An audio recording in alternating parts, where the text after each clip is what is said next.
And of course, Tarawera is famous for the pink and white terraces. These are the white terraces, these are the pink, and this lovely painting by Charles Blomfield.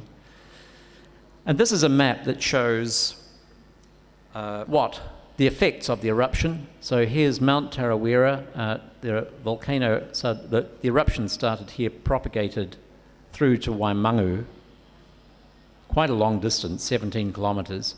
And I want you to note this red line. That's the critical line. This is the limit of this surge generated when the eruption column collapsed and everything in its path was destroyed. So absolutely no survivors in this region. And this is very comparable to what happened in that final phase of Vesuvius erupting in AD 79. The buried village is here, and note it's outside the range of this climactic base surge. Nevertheless, 17 people died here, and others died up here. They were killed by essentially collapsing roofs and just the sheer depth of thickness of sediment raining out of the sky, or pyroclastic debris, pumice, ash, lapilli. And there's another wonderful view looking up this chasm. By the way, there was very, very little warning of this event. There was an earthquake at about 12:30 that morning, and there had been some unusual phenomena associated with Lake Tarawera over here. This is Lake Rotomahana. The pink and white terraces, by the way, white terraces were about here, the pink terraces here. I also want to refer to Tambora, and the reason I mention Tambora is that it is one of the largest eruptions that has happened historically, and this is on the island of Sumbawa in the Sunda Islands in Indonesia. Some of you will know Bali down here. Next door is, next door is Lombok and then Sumbawa. Mount Tambora is very difficult to get to. It's actually a very high volcano. But there are people in Europe, in particular, European scientists, volcanologists, have wondered if you can get a Pompeii buried in the Mediterranean, then why not have other towns, cities, villages buried under other large subduction-related volcanoes around the world? And so there has been significant investigation of Mount Tambora with that in mind, and sure enough, whole villages have been found. It's a very large volcano. Again, this is more than 3,000 meters above sea level, so it's not easy to get to. In terms of eruption size, we geologists like to present things in this kind of form. Note how big Ruapehu was in 1995-96. This is in terms of the actual volume of material thrown out of the volcano. Mount St. Helens here, and we've got Tarawera, Pinatubo, 1991, Taupo, 181 AD. We now regard the last Taupo eruption, the date we would choose is 233 AD, minor correction. But here's the really big eruption of Taupo, 26,500 to 27,000 years ago, and Tambora, 1815, right up there. And finally, let's look at our modern day New Zealand volcanoes. This is the last eruption, very small one, only 7 minutes long, 25th of September 2007. And this is Mount Terra, Ruapehu. Here's the crater lake, might just be able to make it out. And it was this eruption that generated this discoloration at the surface and this laha. And it was this eruption that threw a bomb through a hut and damaged that poor man's leg. They are remarkably unpredictable, so we have to be on our mettle. And here are lovely central North Island volcanoes that are most like Vesuvius. So Tongariro with Ngarahoe there, we regard Ngarahoe as essentially the youngest cone within a complex that we refer to as Tongariro volcano, and Ruapehu in behind. And then there's Taranaki. And we know a great deal about Taranaki, and although it is a beautiful cone at the moment, it has done exactly what Mount St. Helens has done. in the past. It has blown out completely and lost phenomenal height. Mount St. Helens lost 800 metres in height when it erupted in 1980. That's incredible. The power of these things is just amazing. So we really do have to respect these volcanoes.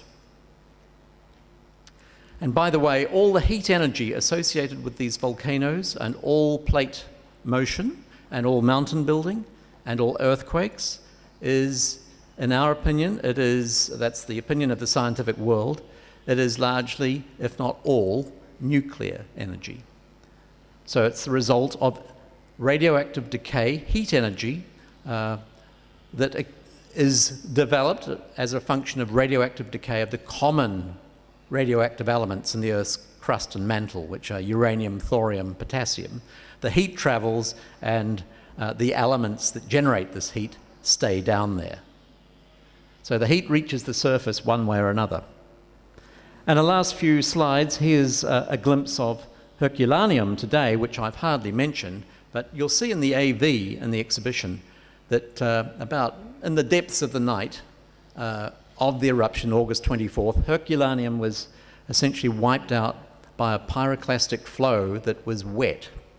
One of the functions of volcanism is that it can create its own little weather system going on. So there was heavy rain on that flank of the mountain, and we ended up with a very wet slurry and buried Herculaneum by about 23 metres.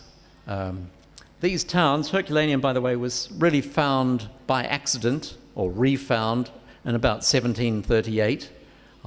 You can read that these towns were known of from about the 1500s, mid-1500s, but they were seriously excavated or investigated from the 1730s onwards. And Pompeii was really rediscovered in about 1748. So this is the glimpse, and you can see Vesuvius in the background up there now. And this is the modern day, this is from the exhibition, a topographic map from space, I guess, not a map, a photograph. So here's the volcano, here's the cone, and this is Naples up around this region. Pompeii is down about here, and you can see what an amazing feature it is in amongst a population in excess of 2 million people. So one wonders what sort of problem or hazard this mountain poses, this volcano poses today. And remember what I said, there have been 8 major events in the last 17,000 years.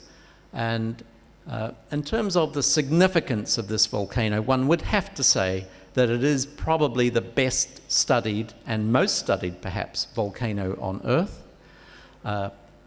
Certainly the AD 79 eruption was the first documented explosive eruption of any volcano. So it's very significant in the terms of the history of science, the history and philosophy of science. Vesuvius has played an enormous role. It also kick-started, one could say, the disciplines of volcanology. It also kicked off the other discipline of archaeology. So in this context, Vesuvius has played an incredible role. But getting back, if there have been 8 eruptions in the last really big ones, Plinian eruptions in the last 17,000 years, then on average there's something about every 2,000. And you will hear us scientists playing with figures like this. We can only ever do that. What more can we do? We can only work out rates at which things happen and so on in terms of what has happened before. And that's the beauty of the geological method. It does at least enable us to read the rocks and work out what has happened in the past. So I have to say that the good people of Naples have been led to believe that this mountain is in a state of quiescence. It is not due to erupt. They have no basis for saying that it is about to erupt. And yet it is monitored to death. There are more instruments and scientists thrown at this thing than one can imagine.